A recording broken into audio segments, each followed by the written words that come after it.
did this year. Maybe we did one in January. So apologies for the last couple of weeks. Some of it was I was involved in travel. I was coming back from the homeland of our next guest, the new chairman of Rugby League Ireland, Jim Reynolds. Hello, Jim. Hey, how are you doing, Steve? I'm good. Thanks very much for coming on. Now, this is one of those ones where I'm not going to have to ask many questions because I guess to some people we're introducing you because they might have seen a picture of you or a story about you, but they don't know much about you. But I will start with one question, the good one. Is it true you are related to the South Sydney halfback, Adam Reynolds? I wish I was. I probably would, just having the same surname, we probably are pretty much. I do have cousins, Reynolds is there down Coogee Beach and around there, and I've met Adam a few times. A really, really nice guy.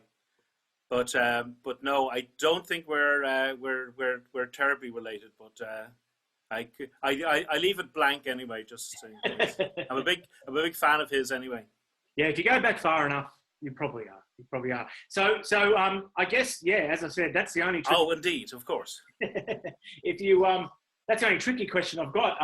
What's the story? How did you come to be involved in rugby league? I hear that you didn't come from another sport. You're a dyed-in-the-wool, rugby league person. How did you come to have this role?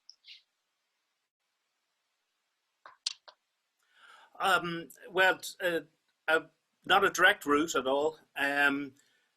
Basically, I have been a fan of rugby league since I've been a kid. My late father was, and we used to watch it.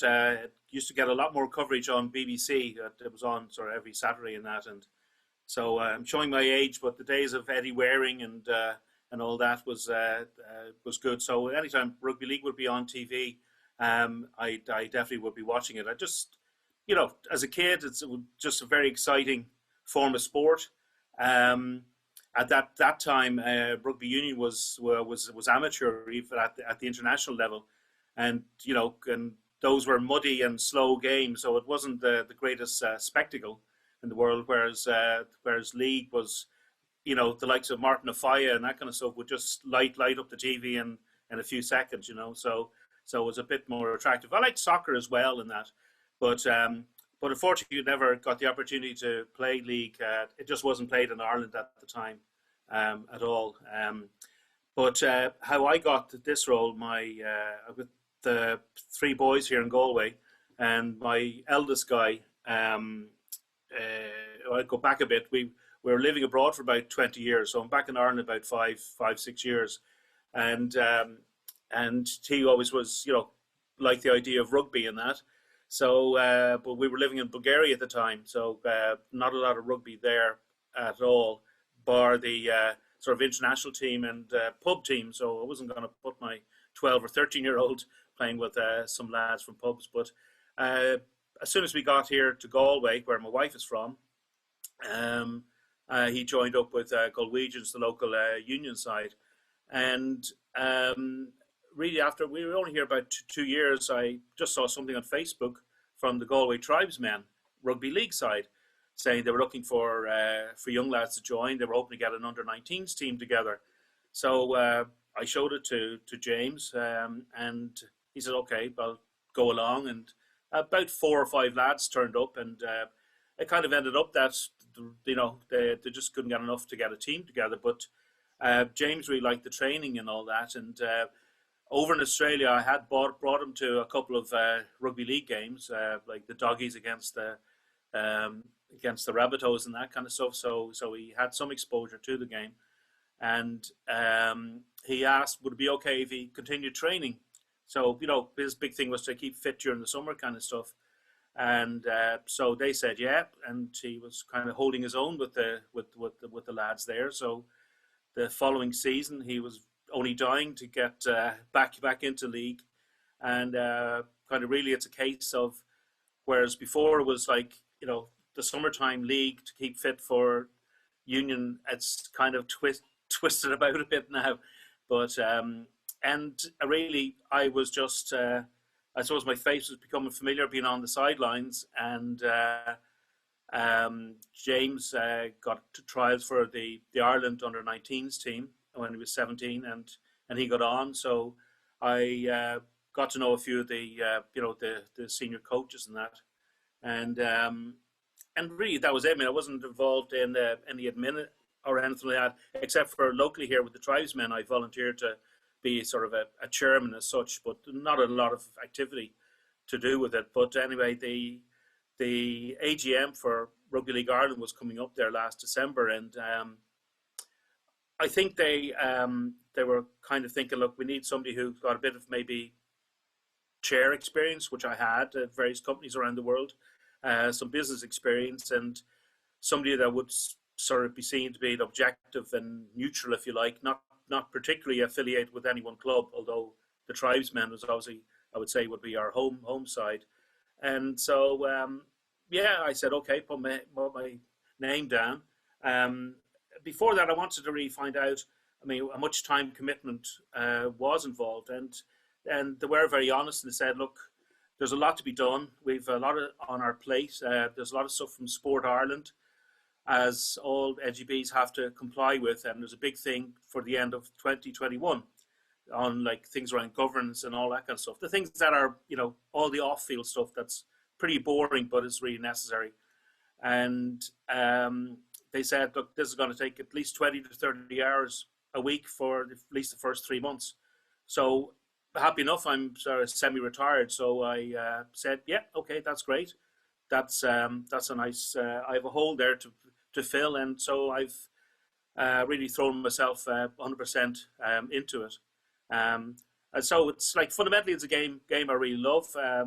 I've got the added interest. Obviously, my son is very involved. But there's like just a great bunch of people. I like all sports, but league is just great. The volunteers that just do the a lot and then more again and more again. So I was very very happy to do it, and I'm having a bit of fun. It is a lot of work, but it's I'm having fun doing it. Can you paint us a picture of the environment that you've entered? Because like a lot of Irish organisations, it seems to be quite factional. There's some very strong views and various power bases from what I can gather. And you can tell that I've spent a bit of time there because my wife's Irish and stuff. So what were those sort of challenges like that you took on? I mean, a couple of years ago there was a bit of publicity about how many expat players should we have in our team? You know what I mean? And all that sort of stuff. So these sort of emotional issues. How can you talk us through that? Well, maybe that's the stuff you allude to is probably one of the reasons I was approached. Would I be interested? And there was another guy as well was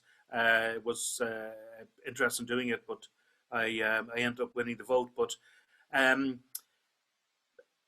maybe it's I should backtrack a bit. I mean, I said to everybody involved that I didn't have a huge amount of interest in going over like what's happened in the past and all those kind of things.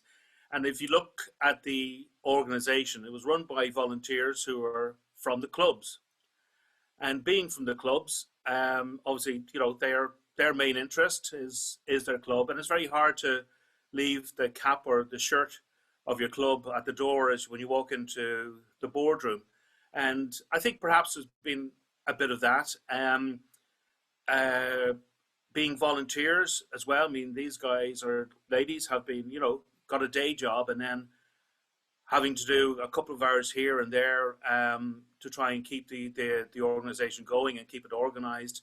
Primarily, people would be involved and focused on the day-to-day, organising fixtures and replays and all those kind of things. So when it came to particularly the likes of Sport Ireland sort of saying, guys, you need a proper constitution, you need this, you need that. There was, I think, a lot of pressure went on the last board and even the one prior.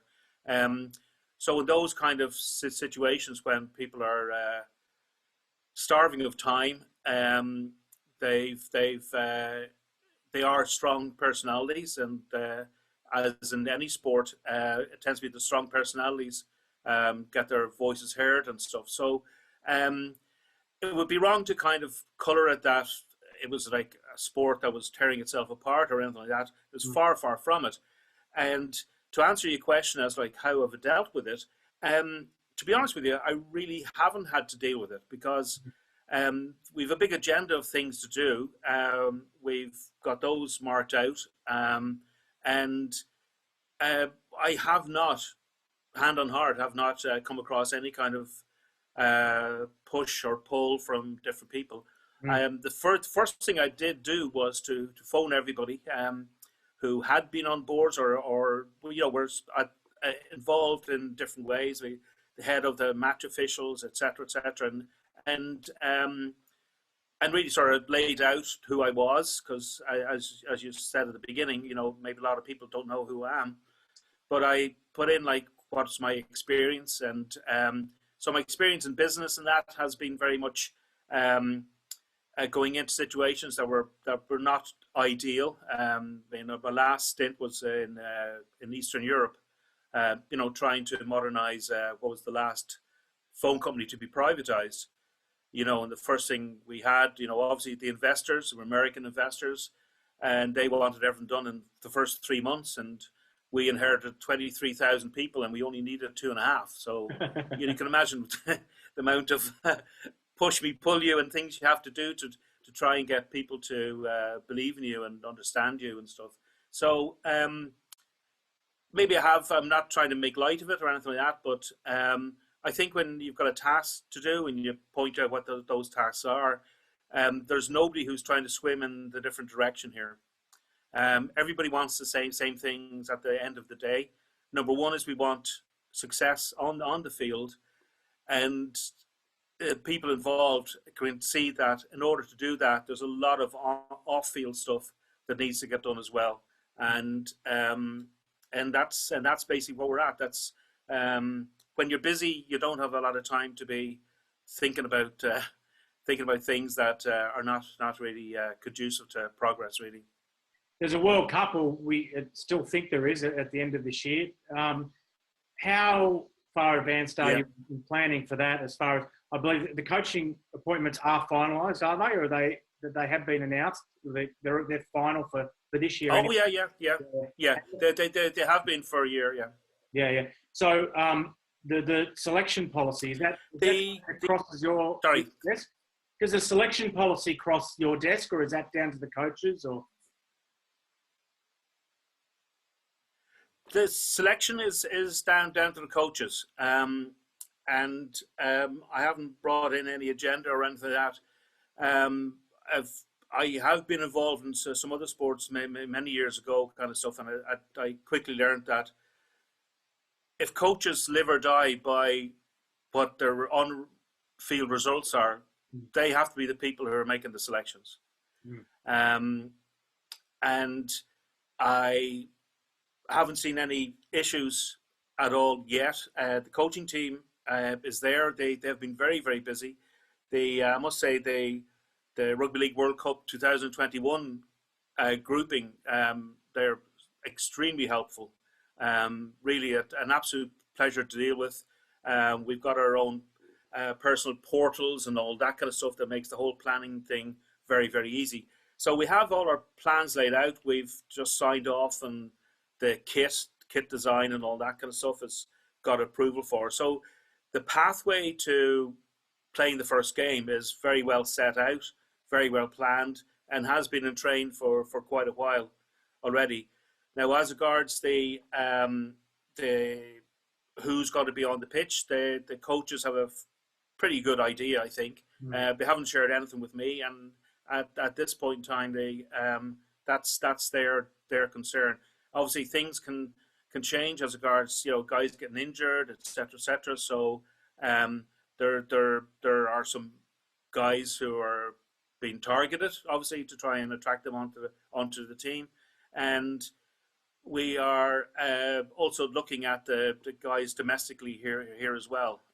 We've already had some of the qualifying games at the end of last season, which got us here to qualify for the World Cup.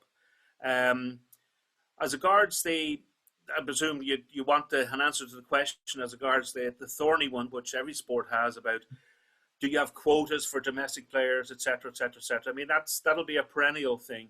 I put my flag up right now. I do not believe in quotas. And speaking to some players and that, and they're very much of the opinion. Listen, I want to be on that team because I want to wear that green shirt because I'm worth it. I got myself there on merit. And for me, that really fits into the whole ethos of rugby league itself, where rugby league came from and what rugby league is. Wherever it's been, I've worked and lived in Australia, in Northern England as well. So I understand the culture and really appreciate it and really like it as well. Funny enough, rugby league seems to thrive in communities where plain speaking is appreciated rather than being too political. So I'm not going to be political about it, if you like. The rugby league is, as I said, it's always been based on, like, it doesn't matter who your father is or what school you went to. You're there because you're the best for that shirt. And I think the guys who take the field, hopefully in October, November, I mean, every single one of them will be as proud as anything to put that green shirt on, and irrespective of where they come from. Obviously, we want to develop the domestic league here ourselves. We want to bring on players and get them there. And I mean, you know the great story of Ronan Michael and that, and I know Ronan's probably sick and tired of his name being bandied about, but he's the guy at the moment. He's the story, and he's the one that we want to emulate across the playing groups that we're bringing on. We've had record numbers of like under 16s and coming on to under 19s now as well. 2019 was just a fantastic season for both of those groups out of the blue. The first time an Ireland under 16s team beat an international crowd, which was Scotland, and the same with the under 19s as well. Funny enough, poor Scotland as well that they beat. But anyway, and that's the way forward. I had a meeting with all the national coaches, including the Stuart Litter and Jed for the World Cup team, and they are working as a group. And we had that meeting last Saturday night, and this is the commitment from these guys. We were supposed to just have a quick kind of talk, but that went on for hours and hours. And out of that came, I must say, it was one of the most positive meetings I've ever attended, whether in business or whatever. It was really exciting, and the feeling afterwards was exciting and very positive stuff. The stuff that these guys want to do for the young guys in the domestic league here, as regards bringing on, like, having a proper under 16s league and the competitions for them, and the under 19s. Well, now we've got an under 20s because of, you're probably well aware, the last year's under 19s European Championship was postponed to the end of this year, and the RLAF and their wisdom have made it an under 20s competition, which I think was a great idea, because give those bunch of lads still the opportunity to put on the green shirt. And those guys, with the COVID, we haven't been able to train. We tried to get a few kind of training matches and training things before Christmas. Twice we actually had two arranged, and really at the 11th hour they had to be cancelled, which was a real kick in the teeth for them. So our main focus last Saturday evening was to how are we going to be able to almost like re-engage with those guys, and also give them something, show them that we're wanting to invest in them as regards their own personal training, because still for a while here in Ireland we are going to have to, guys are just going to have to train on their own. Certainly looks to probably be to the end of March now. So we really want to do that. So we've already got something in play. I can actually share it with you once we have it done. I prefer to under promise and over deliver.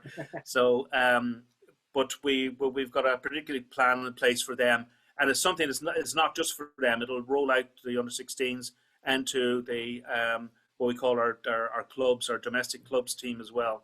And basically, it's for all clubs within Ireland playing within the island of Ireland to get their players on there, and it'll be a way of them being identified that they wish to go on, and that their coaches can sponsor them as being as they say, of good potential, and then be invited for trials, and if they get through that, then they really are into. We are putting in place quite a comprehensive support structure, right down to personal videos being reviewed with proper S&C coaches, as like Olympic standard S&C coaches and that. So so the future for us is the following World Cup. We really would like to see probably at least 4, maybe.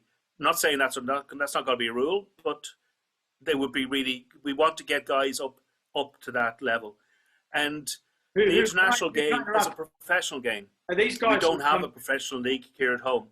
Yep. These 4 guys, these theoretical 4 guys, are they guys who've come through the domestic system, or are they guys who in 2025 will still be in Ireland?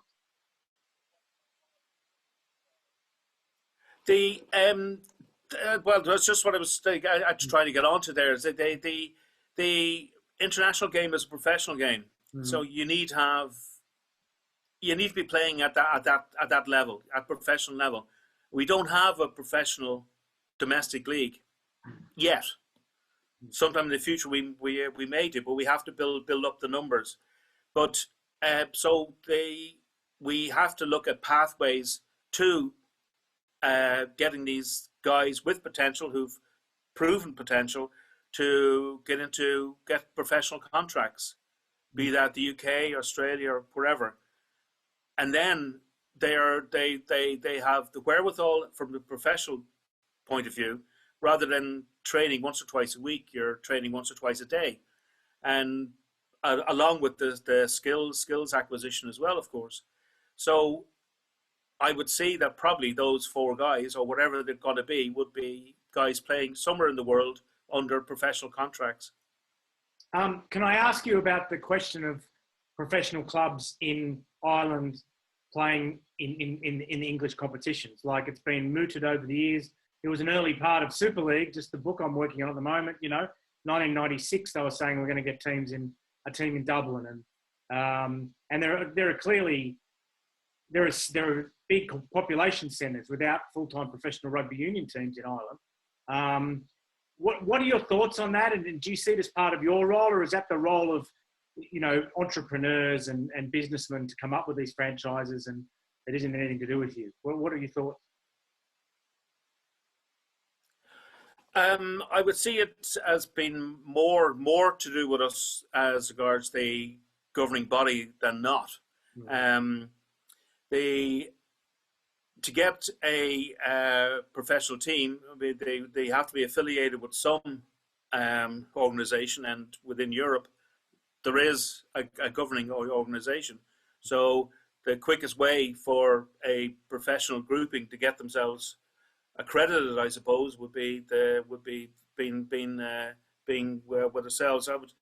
I off the top of my head now, you hit me with this one, but off the top of my head, I would think that having such would be needs to be part of an overall strategy, and to fit in with that. If we've got, the ideal, of course, is to have a professional team. Dublin, or it could be Cork or Limerick, because you need to be near an airport. But Dublin is obviously probably has more advantages. It's got a big catchment area, and all the roads lead to Dublin, as you know, as kind of the old, as to say, about Rome. So it's pretty easy to get to from the from really anywhere on the island, and it's got the flight connections, that kind of stuff. The whether that team now could be maybe playing in Europe, or maybe not necessarily the UK. The UK would seem to be probably the championship or something like that, or the level beneath that. Obviously, we'd have to get ourselves up, but that's something that certainly could be done in partnership with somebody, because at the end of the day, this is going to cost money. Now, whether whatever competition that team would be competing in would be part of the sort of sponsoring or co-funding or something like that. Those are obviously different business models that are possible. The preferred route for me anyway is that we develop this ourselves as being part of our strategy, and having everything going in to that point. There is a Irish team in the proposed Euro 13s, isn't there? So is that cool with Rugby League Ireland, or is that because obviously there are different models? Like in I don't think the Toronto Wolfpack had much of a relationship with the Canada Rugby League at all. Some of the expansion teams don't really get on that well with the local governing body. The Brisbane Broncos and the Queensland Rugby League hated each other. So yeah. What about the Euro 13s? What are your thoughts on that?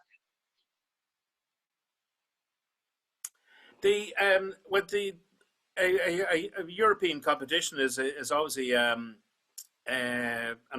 attractive one. It's a kind of attractive one to sell as well domestically here, because people like to see. Anytime locally here, I live in Galway, so anytime Connacht are playing Toulouse, for instance, the crowds go up. It's a French side, so let's see. Okay, the Munster games are always the big games as well, and Leinster or whatever. But on the other side of that coin, though, is the expense. And I know pretty much off the top of my head, and other people have told me that for that kind of competition, you're talking about a million euros probably a year to partake of that. Now they obviously to be able to generate that kind of revenue, it's going to be a challenge. Obviously the travel will be huge aspect of that. You mentioned the Toronto there, and not having much to do with the Canadian Rugby League.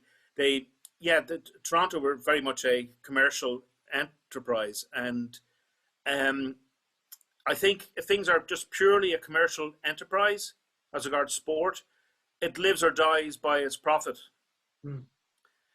Whereas if something's from your national sport as such, you can get other sponsorship from government agencies, sports agencies, those kind of stuff, and you're not, how would I put it, the metrics of success are not profit. They're more inclusion, attracting more members, those kind of things. Yeah, profit obviously would be good, and being able to make it self-sustainable. But I just tend on a personal basis, I tend to not be that attracted to sports teams that are purely just a commercial enterprise. And I know sometimes to get into the big league, or to create a big league like NFL in the US, those are companies that their product happens to be people playing a game on the pitch.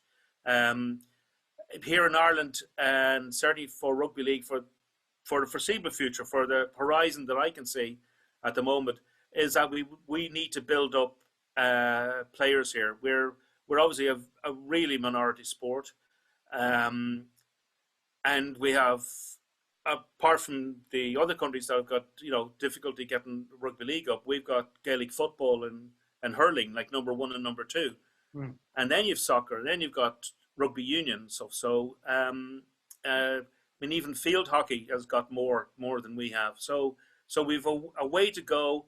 It's good to have dreams. It's good to have ambitions, but we need to get our stepping stones correct as well. You could have a commercial enterprise that, I don't know how much would they be reinvesting into an under 14s, an under 16s, an under 19s team to help develop up. There's not a lot of profit margin there.